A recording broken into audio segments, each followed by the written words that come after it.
Mako, The Jaws of Death. This one is directed and co-written by William Greff and stars Richard Jaeckel as Sonny. And in the wake of Jaws, there was a slew of kind of mockbusters, early mockbusters. Although this one was apparently written before Jaws, but wasn't greenlit until the success of the Jaws movie.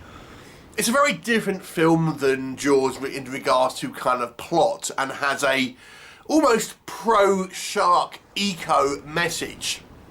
Now, the movie is kind of more about a serial killer in a way, but the serial killer is actually positioned as the protagonist.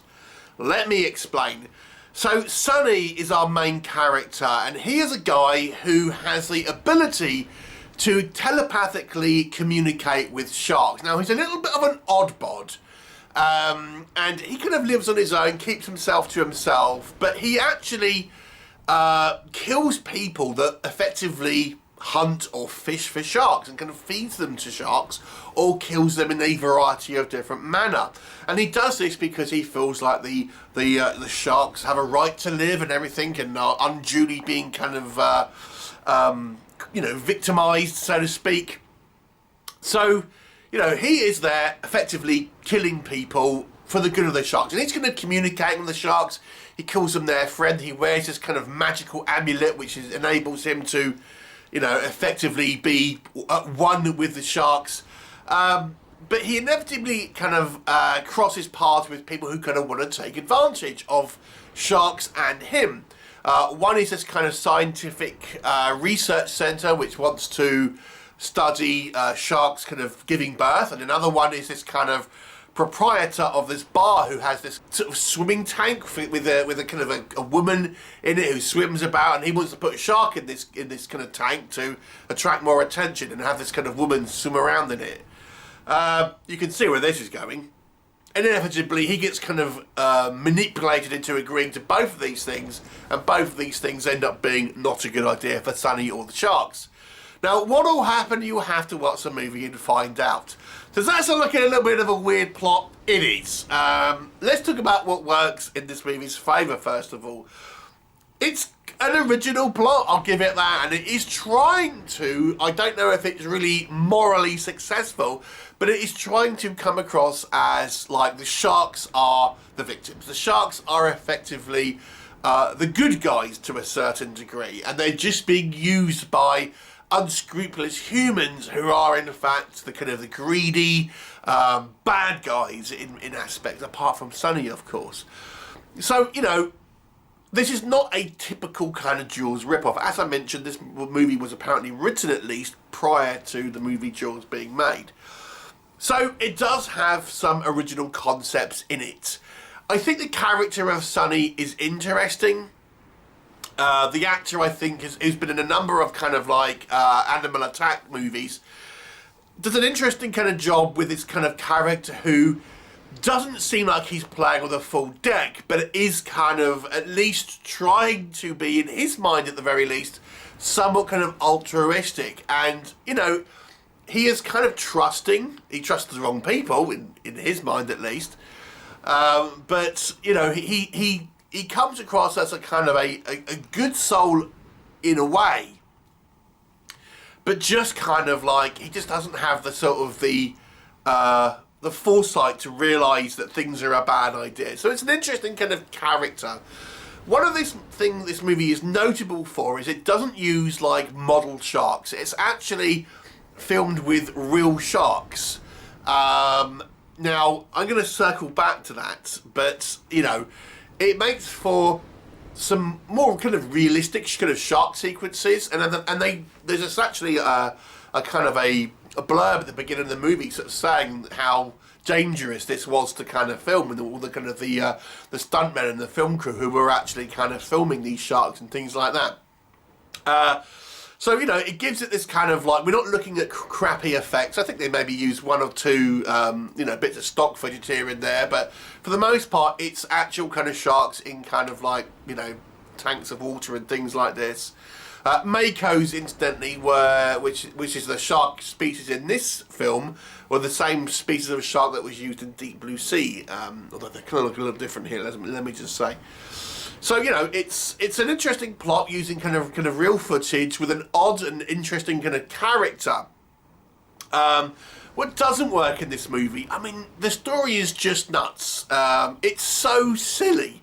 This kind of magical amulet that can communicate with sharks. I mean, it's similar in a way to the movie Willard, where you had the character could talk to communicate with kind of rats.